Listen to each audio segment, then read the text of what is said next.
The Hunchback of Notre Dame, by Victor Hugo. Book 4, Chapter 3.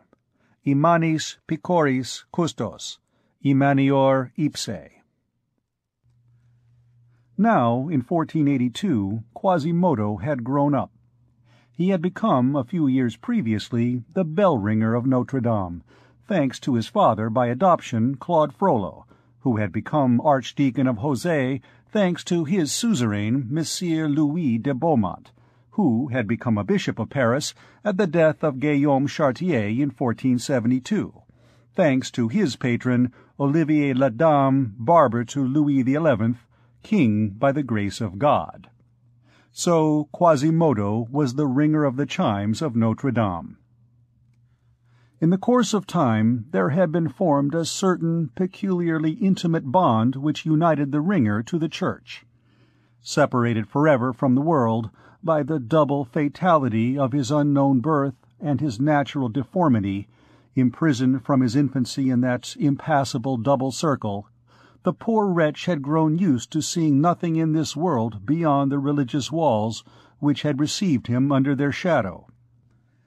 Notre Dame had been to him successively, as he grew up and developed, the egg, the nest, the house, the country, the universe. There was certainly a sort of mysterious and pre-existing harmony between this creature and this church. When, still a little fellow, he had dragged himself tortuously and by jerks beneath the shadows of its vaults, he seemed, with his human face and his bestial limbs, the natural reptile of that humid and sombre pavement, upon which the shadow of the Romanesque capitals cast so many strange forms. Later on, the first time that he caught hold, mechanically, of the ropes to the towers, and hung suspended from them, and set the bell to clanging, it produced upon his adopted father, Claude, the effect of a child whose tongue is unloosed and who begins to speak. It is thus that, little by little, developing always in sympathy with the cathedral, living there, sleeping there, hardly ever leaving it, subject every hour to the mysterious impress, he came to resemble it, he encrusted himself in it, so to speak, and became an integral part of it. His salient angles fitted into the retreating angles of the cathedral, if he may be allowed this figure of speech, and he seemed not only its inhabitant, but more than that, its natural tenant. One might almost say that he had assumed its form, as the snail takes on the form of its shell. It was his dwelling, his hole, his envelope.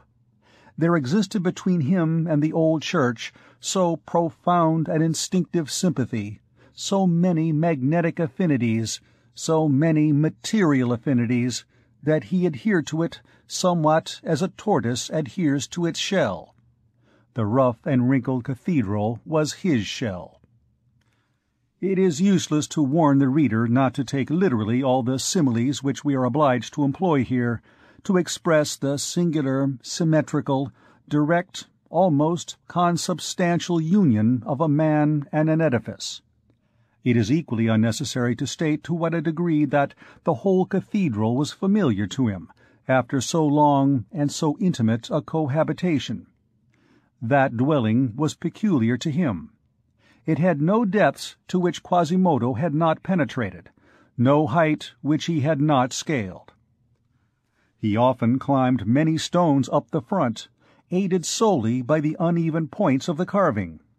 The towers, on whose exterior surface he was frequently seen clambering, like a lizard gliding along a perpendicular wall, those two gigantic twins, so lofty, so menacing, so formidable, possessed for him neither vertigo, nor terror, nor shocks of amazement. To see them so gentle under his hand, so easy to scale, one would have said that he had tamed them. By dint of leaping, climbing, gambolling amid the abysses of the gigantic cathedral, he had become, in some sort, a monkey and a goat, like the Calabrian child who swims before he walks, and plays with the sea while still a babe. Moreover, it was not his body alone which seemed fashioned after the cathedral, but his mind also. In what condition was that mind? What bent had it contracted? What form had it assumed beneath that knotted envelope in that savage life? This it would be hard to determine. Quasimodo had been born one-eyed, hunchbacked, lame. It was with great difficulty, and by dint of great patience, that Claude Frollo had succeeded in teaching him to talk. But a fatality was attached to the poor foundling. Bell-ringer of Notre Dame at the age of 14, a new infirmity had come to complete his misfortunes. The bells had broken the drums of his ears. He had become deaf.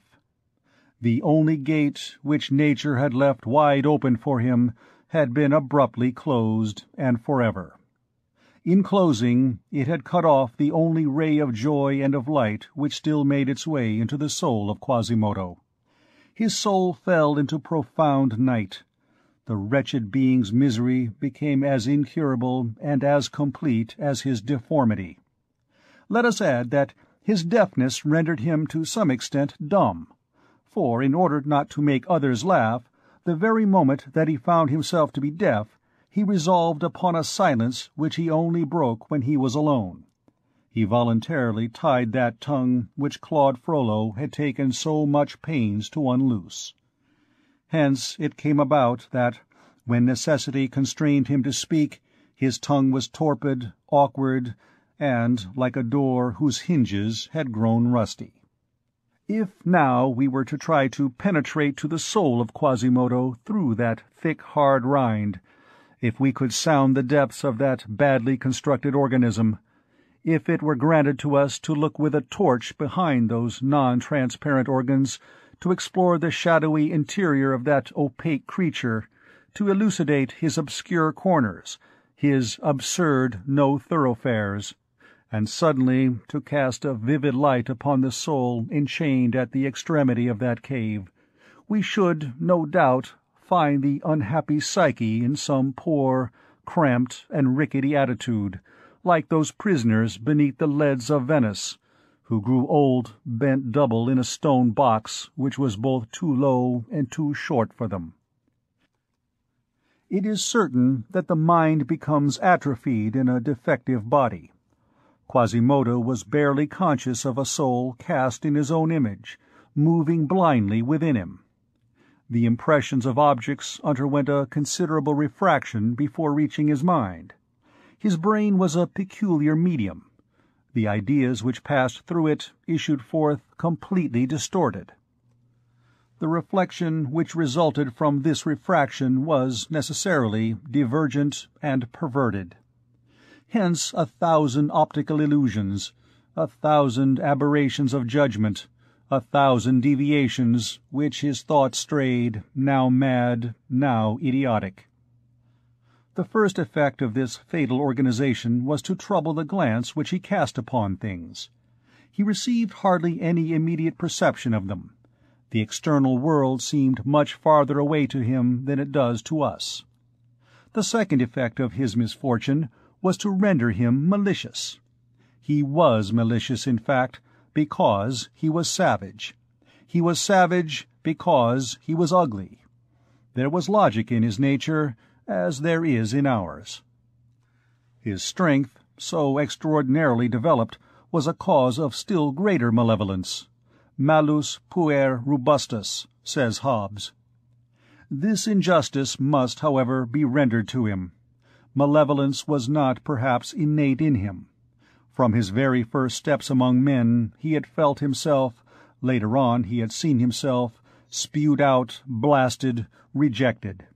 Human words were for him always a raillery or a malediction. As he grew up, he had found nothing but hatred around him. He had caught the general malevolence. He had picked up the weapon with which he had been wounded. After all, he turned his face towards men only with reluctance. His cathedral was sufficient for him. It was peopled with marble figures, kings, saints, bishops, who at least did not burst out laughing in his face, who gazed upon him only with tranquillity and kindliness. The other statues, those of the monsters and demons, cherished no hatred for him, Quasimodo. He resembled them too much for that. They seemed rather to be scoffing at other men. The saints were his friends, and blessed him. The monsters were his friends, and guarded him. So he held long communion with them. He sometimes passed whole hours crouching before one of these statues in solitary conversation with it. If anyone came, he fled like a lover surprised in his serenade. And the cathedral was not only society for him, but the universe and all nature beside. He dreamed of no other hedgerows than the painted windows, always in flower, no other shade than that of the foliage of stone which spread out, loaded with birds, in the tufts of the Saxon capitals, of no other mountains than the colossal towers of the church, of no other ocean than Paris, roaring at their bases. What he loved above all else in the maternal edifice, that which aroused his soul, and made it open its poor wings, which kept it so miserably folded in its cavern, that which sometimes rendered him even happy, was the bells. He loved them, fondled them, talked to them, understood them. From the chime in the spire, over the intersection of the aisles in the nave, to the great bell of the front, he cherished a tenderness for them all. The central spire and the two towers were to him as three great cages, whose birds, reared by himself, sang for him alone. Yet it was these very bells which had made him deaf. But mothers often love best that child which has caused them the most suffering. It is true that their voice was the only one which he could still hear. On this score the big bell was his beloved. It was she whom he preferred out of all that family of noisy girls which bustled above him, on festival days. This bell was named Marie. She was alone in the southern tower, with her sister Jacqueline, a bell of lesser size, shut up in a smaller cage beside hers. This Jacqueline was so called from the name of the wife of Jean Montague, who had given it to the church, which had not prevented his going and figuring without his head at Montfaucon.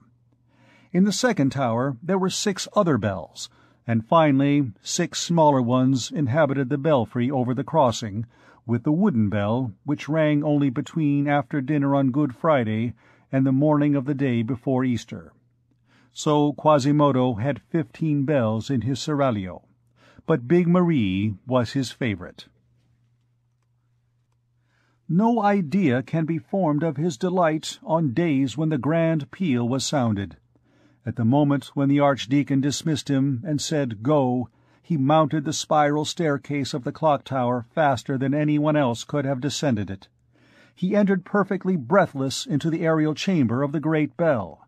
He gazed at her a moment, devoutly and lovingly. Then he gently addressed her and patted her with his hand, like a good horse, which is about to set out on a long journey. He pitied her for the trouble she was about to suffer. After these first caresses, he shouted to his assistants, placed in the lower story of the tower, to begin. They grasped the ropes, the wheel creaked, the enormous capsule of metal started slowly into motion. Quasimodo followed it with his glance and trembled. The first shock of the clapper and the brazen wall made the framework upon which it was mounted quiver. Quasimodo vibrated with the bell. "Va!" he cried, with a senseless burst of laughter. However, the great movement of the base was accelerated, and, in proportion as it described a wider angle, Quasimodo's eye opened also more and more widely, phosphoric and flaming. At length the grand peal began. The whole tower trembled. Woodwork, leads, cut stones all groaned at once, from the piles of the foundation to the trefoils of its summit. Then Quasimodo boiled and frothed. He went and came. He trembled from head to foot with the tower. The bell, furious, running riot, presented to the 2 walls of the tower alternately its brazen throat, whence escaped that tempestuous breath which is audible leagues away. Quasimodo stationed himself in front of this open throat. He crouched and rose with the oscillations of the bell, breathed in this overwhelming breath, gazed by turns at the deep place which swarmed with people 200 feet below him, and at that enormous brazen tongue which came, second after second, to howl in his ear. It was the only speech which he understood, the only sound which broke for him the universal silence. He swelled out in it as a bird does in the sun. All of a sudden the frenzy of the bell seized upon him. His look became extraordinary.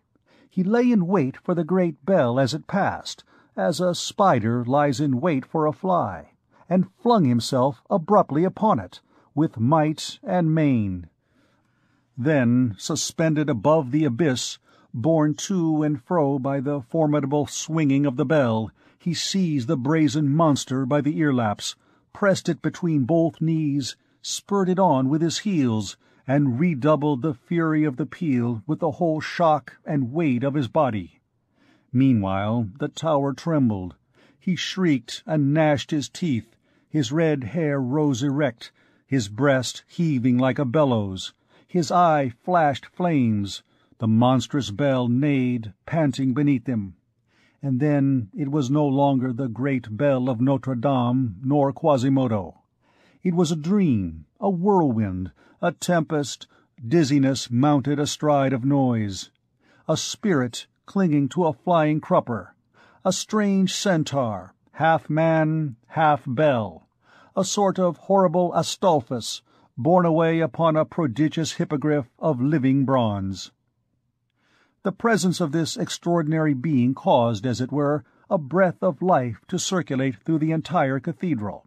It seemed as though there escaped from him, at least according to the growing superstitions of the crowd, a mysterious emanation which animated all the stones of Notre Dame, and made the deep bowels of the ancient church to palpitate. It sufficed for people to know that he was there, to make them believe that they beheld the 1,000 statues of the galleries and the fronts in motion. And the cathedral did indeed seem a docile and obedient creature beneath his hand. It waited on his will to raise its great voice. It was possessed and filled with Quasimodo, as with a familiar spirit. One would have said that he made the immense edifice breathe. He was everywhere about it. In fact, he multiplied himself on all points of the structure.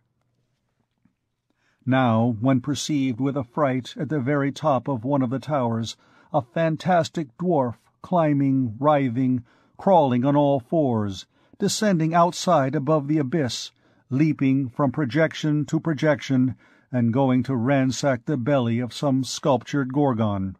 It was Quasimodo dislodging the crows. Again, in some obscure corner of the church, one came in contact with a sort of living chimera, crouching and scowling. It was Quasimodo engaged in thought.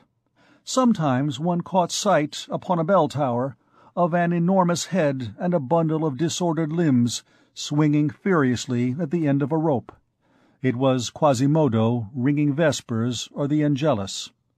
Often, at night, a hideous form was seen wandering along the frail balustrade of carved lacework, which crowns the towers and borders of the circumference of the apse. Again it was the hunchback of Notre Dame. Then, said the women of the neighborhood, the whole church took on something fantastic, supernatural, horrible. Eyes and mouths were open here and there. One heard the dogs, the monsters, and the gargoyles of stone, which keep watch night and day, with outstretched neck and open jaws, around the monstrous cathedral, barking. And, if it was a Christmas Eve, while the great bell, which seemed to emit the death-rattle, summoned the faithful to the midnight mass, such an air was spread over the sombre façade that one would have declared that the grand portal was devouring the throng, and that the rose window was watching it. And all this came from Quasimodo. Egypt would have taken him for the god of this temple. The Middle Ages believed him to be its demon. He was, in fact, its soul. To such an extent was this disease that for those who know that Quasimodo existed, Notre Dame is today deserted, inanimate, dead. One feels that something has disappeared from it. That immense body is empty. It is a skeleton. The spirit has quitted it. One sees its place, and that is all. It is like a skull which still has holes for the eyes, but no longer sight. End of Book 4, Chapter 3.